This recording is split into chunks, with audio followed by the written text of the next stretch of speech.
नमस्कार, मेरा नाम अंकित सिंह और आप एक बार फिर मेरे साथ जुड़ चुके हैं जनबिंदु के पॉडकास्ट सेशन में। मित्रों, कहते हैं कि सफलता की चकाचौंध के पीछे बरसों का अंधेरा छुपा होता है, अनगिनत त्याग, असफलताएं और प्रयास।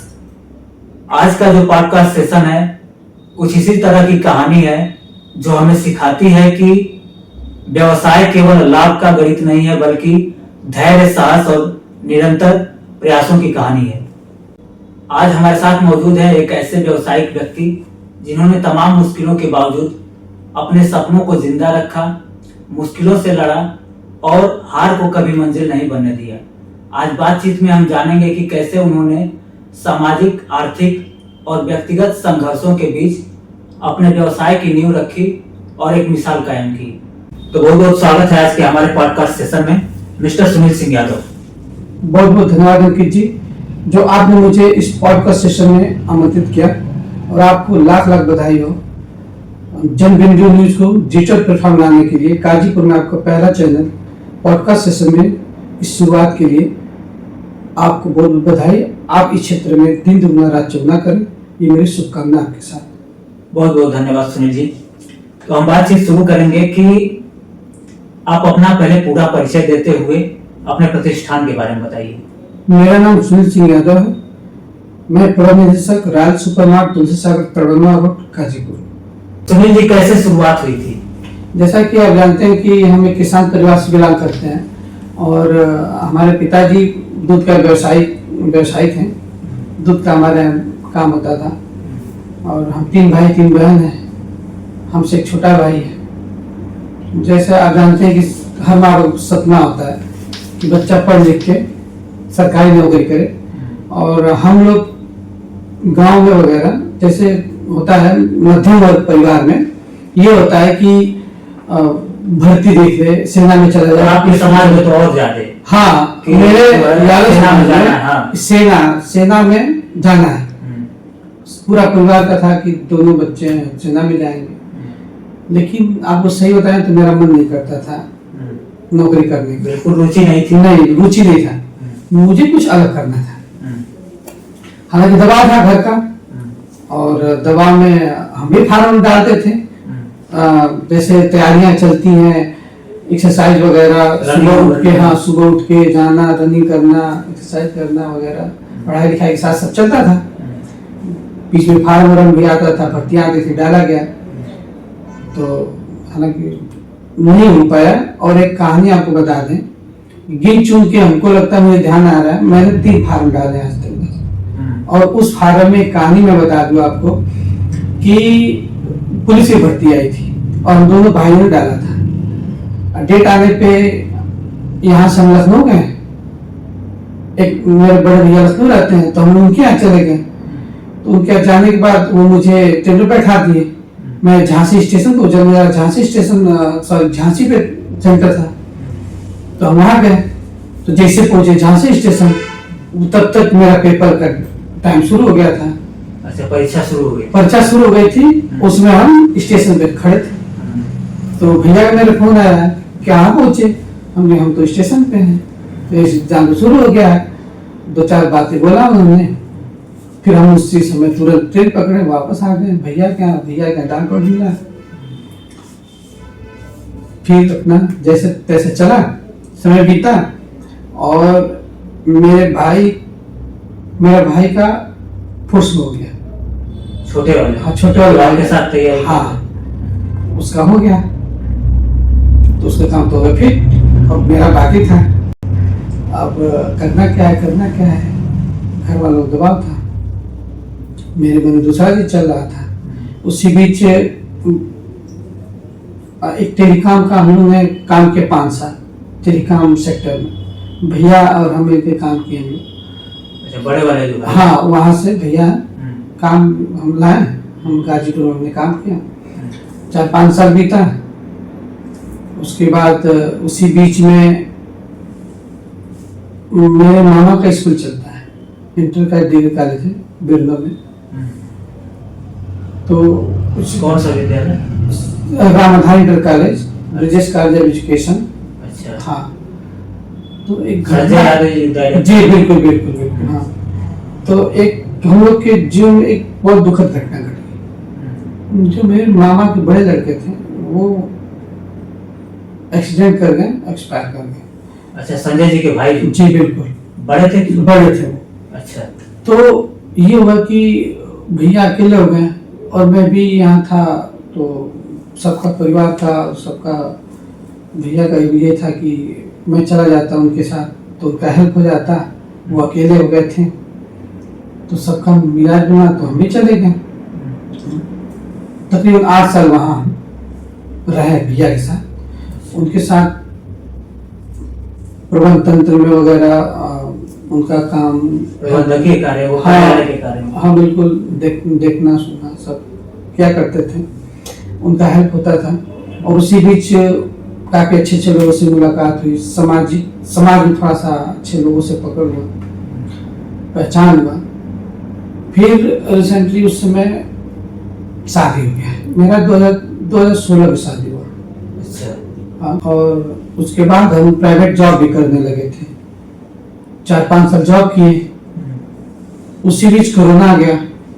जब कोरोना आया तो पूरी दुनिया थम गई थी और उसी समय मुझे कॉन्सेप्ट दिखा एक मेडिकल का, दवाओं का और एक घरेलू उपयोगी सामान का, खाने पीने का व्यवसाय चल रहा था और सब बंद था। तो मुझे लगा कि कहीं ना कहीं इसमें अपॉर्चुनिटी है, ये सब चीज हो जाएगा लेकिन ये बंद नहीं होगा। तो कहीं ना कहीं अब मेरा दिमाग जाने लगा और उस समय जो है मार्ट का जमाना आ गया था। अब मार्ट का जमाना आ गया था, मार्ट खोलने के लिए पैसा चाहिए, पैसा था नहीं। समस्या इस बात की थी, देखिए एक कोई भी विजन होता है 3 जगह बनता है। एक तो पहले दिमाग बनता है, दूसरा पेपर बनता है, तीसरा धरती बनता है। तो दिमाग में तो बन गया था, पेपर में मैंने बना लिया था, करना कैसे है, लेकिन मेन कारण था पैसा। धरातल पे कैसे इसको उतारा जाए। तो अब अपना कंसेप्ट मैं अपने परिवार के सामने रखा कि करना मुझे ये है। तो ये हुआ कि पैसा कहां से आएगा, तो भाई सही बात है, पैसा कहां से आएगा, पैसा है नहीं तो पैसा आएगा कहां से। फिर नहीं, परिवार वालों का ये हुआ कि नहीं तुम ये मत करो, तुम दूसरा कोई काम कर लो, वो सब काम तुम्हारे बस का नहीं है, वो दूसरा वर्ग करता है। और हमारे पूरे परिवार में, पूरी पीढ़ी में कहीं कोई अनुभव नहीं, इस तरह कोई अनुभव नहीं था इस व्यवसाय में, इस तरह के व्यवसाय में। इससे लोग और डरते थे। और कहीं ना कहीं मैं इसके पहले 2 बार फेल हो चुका था। अच्छा। इसलिए और डरते थे कि फेल हो जाएगा तीसरी बार भी। डर तो मुझे भी था कि आखिर 2 बार मैं फेल हो चुका हूं, तीसरी बार मेरे ऊपर दाव कौन लगाएगा। तो हालांकि कंसेप्ट समझाया अपने भाइयों को, सबको परिवार में बताया। परिवार के सामने जब कंसेप्ट रखा तो उस समय ये था कि इसके पहले मैं 2 बार फेल हो चुका था किसी कारणवश। अब तीसरा बार मेरे ऊपर दाव लगाना बड़ा मुश्किल था। वो स्थिति परिवार था नहीं, विश्वास नहीं बन पा रहा, विश्वास नहीं बन पा रहा और करो मरो की स्थिति में मैं था। फिर मेरे भाई ने हमसे कहा, छोटे भाई ने कहा कि आप करिए, पैसा हम देंगे।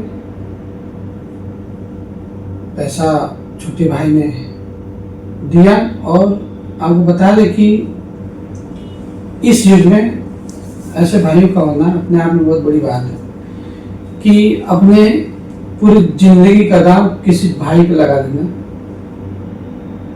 तो ये मेरे लिए चुनौती बन गया था कि अब मैं करना है हर हाल करना है, लेकिन मुझे डर था कि कहीं मैं फेल हो जाऊं, लेकिन हिम्मत नहीं आता था। फिर आपको बता दें कि काम शुरू कर दिए, बैंक का सहयोग लेना पड़ा, काम शुरू कर दिए। और हमारे साथ हमारी पत्नी ने भी भरपूर सहयोग किया और ये काम शुरू करने के लिए रात रात जागना पड़ता था, दिन दिन भी काम करना पड़ता था। इसमें हमारी पत्नी, हमारे भाई, सबका सहयोग था। हम लोगों ने काम शुरू किया। जब काम शुरू किया तो धीरे धीरे अपना बढ़ता गया और आज ठीक ठाक है, कोई बात नहीं। तो ये तो एक फेज हो गया कि आपने आपके शुरुआत करने तक की जो कहानी रही उसमें जो चुनौतियां रही उसके बारे में, लेकिन अब संचालित करते समय आपको वर्तमान समय में क्या चुनौतियां नजर आती हैं? देखिए, इस व्यवसाय में सबसे बड़ी चुनौती कंपटीशन है, मार्केट का कंपटीशन, और कस्टमर को आप कितना सर्टिफाई कर रहे हैं, कितना संतुष्ट कर पा रहे हैं, आपके लिए सबसे बड़ी चुनौती है। तो सेटिस्फाइड करने के लिए आप लोग किस तरह से प्रयास करते हैं? देखिए, पहले तो आपका व्यवहार मायने रखता है धंधे में। आपका बढ़िया व्यवहार हो सबके साथ, आपका रेट सही हो, सामान सही हो, तो फिर ठीक है, कोई दिक्कत नहीं है। अगर आपका व्यवहार ही बहुत बढ़िया है, रेट गड़बड़ है, नहीं चलेगा। आपका व्यवहार गड़बड़ है, रेट सही है, तब भी नहीं चलेगा। सबका अनुपात बराबर होना चाहिए, हाँ, तभी व्यवसाय चले, चाहे कोई भी व्यवसाय हो। व्यवसाय में आपको अनुपात बना के रखना पड़ेगा। अच्छा, चुनौतियों के क्रम में एक चुनौती ये भी है कि अब चूंकि डिजिटल ऑनलाइन मार्केटिंग का दौर चल रहा है, तो इसका स्थानीय मार्केट पर कितना बड़ा प्रभाव पड़ता है? देखिए, ऑनलाइन मार्केटिंग का तो बहुत बड़ा प्रभाव है। जैसे कि सुविधाएं उनको, कस्टमर को घर बैठे बैठे मोबाइल पे फोटो जो है फिल्टर किया हुआ लग जा रहा है और सामान ऑर्डर हो जा रहा है। देखिए, एक चीज आपको बताया सच्चाई कि ऑनलाइन मार्केटिंग में गेम ये है कि सामान का जो है वैल्यू हाई रख के और परसेंटेज घटा दिया जाता है, उस पर लिख दिया जाता है 40%, 50%, और कस्टमर को लगता है कि मुझे डिजिटल प्लेटफॉर्म पे डिस्काउंट काफी मिल रहा है। और जब आके वो अपने नजदीकी मार्केट में जब कस्टमर तुलना करता है सामान से, तो उसको 20-30% का लगभग अनुमानित परसेंटेज मिलता है। तो लगता है कि वो परसेंटेज हमको कम मिला है, लेकिन ये गणित है। गणित क्या है कि ऑनलाइन वाले एमआरपी ज्यादा बढ़ा देते हैं और परसेंटेज उसको बता के अपना दिखा देते हैं, और यही जो है लोकल मार्केट में एमआरपी कम रहता है, जाहिर सी बात है डिस्काउंट कम रहेगा, लेकिन कंपेयर जब कस्टमर करेगा ना, तो यहाँ का जो मार्केट है, लोकल मार्केट, वो रेट सही देता है, सामान सही देता है। आपको बता दें कि मैं 2 बार ऑनलाइन मार्केटिंग किया, मैं दोनों बार ठगा महसूस किया। अपने जगह पे ऑनलाइन मार्केटिंग बहुत बढ़िया है। जैसे आप कहीं बाहर चले जाइए, होटल बुक करना, खाना मंगाना हो, मार्केट का पता नहीं है, सब सिस्टम है, सब आपके हाथ में है, और चीज के लिए सही है। ऑनलाइन मार्केटिंग का एक और भी फायदा है कि आप घर बैठे ऑर्डर करते हैं, घर पे सामान आ जाता है, नहीं घर से रिटर्न भी हो जाता है। तो इसके लिए आप लोग क्या विकल्प रखते हैं? नहीं, हम लोग के पास भी है। हम लोग भी जैसे व्हाट्सएप वगैरह हुआ, फोन के माध्यम से हम लोग अपने एरिया में, क्षेत्र में जहां तक हम लोग पहुंच होती है वहां तक सामान लिस्ट आता है, सामान भेज देते हैं घर तक। फ्री डिलीवरी होता है, कैश ऑन डिलीवरी होता है। अच्छा, वापसी की एक बड़ी समस्या है। जैसे अभी 2-4-5 साल पहले की बात समझ लीजिए, या इस समय भी जब दुकानदार से सामान लेकर के ग्राहक आता है, फिर मान लीजिए किसी कारणवश पसंद ना आया तो वापस करने जाता है, तो एक समस्या आती है कि अभी शाम हो गया है, वापस नहीं होगा, सुबह हो गया है तो वापस नहीं होगा, दोपहर को आइएगा। तो इसके लिए आप लोग क्या? देखिए, आपको एक कहानी बता दें, मेरे साथ जो घटी है मैं अपने मार्केट से जूता लेने गया और जूता अच्छे प्रतिष्ठान है यहाँ का, गाजीपुर का, और मेरे जान पहचान के भी हैं। तो हम वहाँ जूता लेने गए, घर लेके आए, किसी कारणवश पसंद नहीं आया। जब हम उसको रिटर्न करने गए अगले दिन, संभवतः शाम को गए थे, तो उन्होंने मुझे साफ मना कर दिया कि शाम हो गई है, हम वापस नहीं कर पाएंगे। तो हमने पूछा कि ऐसा क्यों? तो उन्होंने बताया कि देखिए, कहा जाता है कि लक्ष्मी होती हैं, शाम को वापस नहीं करते हैं। उन्होंने कहा कि ऐसी बात तो नहीं है, लेकिन ठीक है, आपका सिस्टम है। मुझे बहुत बुरा लगा और मैं आया और मैं अपने यहाँ कंसेप्ट क्लियर कर दिया अपने स्टाफों में कि कोई भी अगर सामान लेने कभी भी आए, वापस करने कभी भी आए, शाम हो, सुबह हो, दोपहर, कभी भी आए, तुरंत उसको एक्सचेंज करिए। सामान लेता है तो सामान लीजिए, और पैसा अगर मांगता है तो पैसा भी तुरंत दीजिए। क्योंकि मैं नहीं चाहता कि जो मैंने फेस किया है वो मेरा कस्टमर फेस करे।